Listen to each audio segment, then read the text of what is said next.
ನನ್ನೆಲ್ಲ ಪ್ರೀತಿಯ ಬಂಧುಗಳಿಗೆ ನಮಸ್ಕಾರ. ಯೂತ್ ಮೋಟಿವೇಶನ್ಸ್ ಕನ್ನಡ ಚಾನಲ್ಗೆ ನಿಮಗೆಲ್ಲರಿಗೂ ಪ್ರೀತಿಯ ಸ್ವಾಗತ.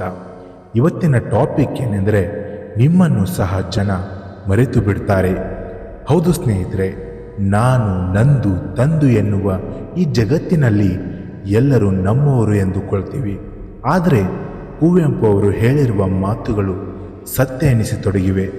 ಕುವೆಂಪು ಅವರು ಏನು ಹೇಳ್ತಾರೆ ಅಂದರೆ, 4 ದಿನ ದೂರ ಹೋಗಿ ನೋಡು, ನಮ್ಮವರು ಅಂತ ಹೇಳೋ ಜನನೇ ನಮ್ಮನ್ನು ಮರೆತು ಬಿಡ್ತಾರೆ. ಜೀವನವಿಡೀ ಮನುಷ್ಯ ತಾನು ಎಲ್ಲರಿಗೂ ಬೇಕಾದವನು ಅನ್ನೋ ಭ್ರಮೆಯಲ್ಲಿ ಇರ್ತಾನೆ. ಆದರೆ ನಿಜ ಏನು ಅಂದರೆ, ಜನರಿಗೆ ನೀವು ಇದ್ದರೂ ಇಲ್ಲದಿದ್ದರೂ ಏನೂ ವ್ಯತ್ಯಾಸ ಆಗುವುದಿಲ್ಲ. ಅವಶ್ಯಕತೆ ಅನ್ನೋದು ಎಲ್ಲರಿಗೂ ಇದ್ದೇ ಇರುತ್ತದೆ. ಅಂತಹ ಅವಶ್ಯಕತೆ ನಿಮ್ಮ ಹತ್ರ ಇದ್ದಾಗ ಮಾತ್ರ ನಿಮ್ಮನ್ನು ನೆನಪಿಸಿಕೊಳ್ತಾರೆ. ಅದಕ್ಕೆ ನೀವು ನಿಮಗೋಸ್ಕರ ಬದುಕಬೇಕು. ಪ್ರತಿಕ್ಷಣವೂ ಖುಷಿಯಿಂದ ಸಂತೋಷದಿಂದ ಬದುಕಿ. ಯಾವಾಗ ಬೇಜಾರಾಗುತ್ತೋ ಆವಾಗ ಸುಂದರ ಪ್ರಕೃತಿಯ ಸೌಂದರ್ಯವನ್ನು ಅನುಭವಿಸಿ, ಒಳ್ಳೆಯ ಸಂಗೀತಗಳನ್ನು ಕೇಳಿ, ಪುಸ್ತಕಗಳನ್ನು ಓದಿ. ಮನಸ್ಸು ಸಿರಿವಂತವಾದರೆ ನಮ್ಮಲ್ಲಿ ಸಂಪತ್ತು ಇಲ್ಲದಿದ್ದರೂ ಕೂಡ ನಾವು ಸಿರಿವಂತರೇ. ಮನಸ್ಸೇ ಬಡವಾಗಿದ್ದರೆ ನಮ್ಮಲ್ಲಿ ಸಂಪತ್ತು ಎಷ್ಟು ಇದ್ದರೂ ನಾವು ಬಡವರೇ.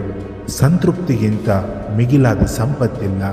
ಹಾಗೆ ಇನ್ನೊಂದು ವಿಷಯ ಏನೆಂದರೆ, ತಾವು ಹೇಳಿದ್ದೇ ಸರಿ ಎಂದು ವಾದ ಮಾಡುವವರ ಹತ್ತಿರ ನೀವು ವಾದವನ್ನು ಮಾಡಬೇಡಿ. ಯಾಕಂದರೆ ಅವರು ನಿಮ್ಮ ಅಭಿಪ್ರಾಯವನ್ನು ಒಪ್ಪುವುದಿಲ್ಲ. ಅವರ ನಿಲುವನ್ನು ಬದಲಿಸಲು ಯಾರಿಂದಲೂ ಸಾಧ್ಯವಿಲ್ಲ.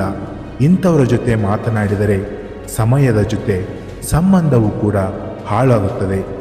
ಹೊರಗಡೆ ಹಾರೈಸುವುದು, ಒಳಗಡೆ ಶಾಪ ಕೊಡುವುದು. ಹೊರಗಡೆ ಪ್ರೀತಿ, ಒಳಗಡೆ ದ್ವೇಷ. ಹೊರಗಡೆ ಮಾನವ, ಒಳಗಡೆ ರಾಕ್ಷಸ. ಹೊರಗಡೆ ನಿಯತ್ತಾಗಿರುವುದು, ಒಳಗಡೆ ನಂಬಿಕೆ ದ್ರೋಹ ಮಾಡುವುದು. ಇದು ಇಂದಿನ ಮನುಷ್ಯನ ನೈಜ ಶೈಲಿಯಾಗಿದೆ ಎಂದು ಹೇಳುತ್ತಾ ನಮ್ಮ ಯೂತ್ ಮೋಟಿವೇಶನ್ಸ್ ಕನ್ನಡ ಚಾನೆಲನ್ನು ಲೈಕ್ ಮಾಡಿ, ಸಬ್ಸ್ಕ್ರೈಬ್ ಮಾಡಿ ಹಾಗೂ ಬೆಲ್ ಐಕಾನ್ ಮೇಲೆ ಕ್ಲಿಕ್ ಮಾಡಿ. ಧನ್ಯವಾದಗಳು. ಜೈ ಹಿಂದ್, ಜೈ ಕರ್ನಾಟಕ ಮಾತೆ.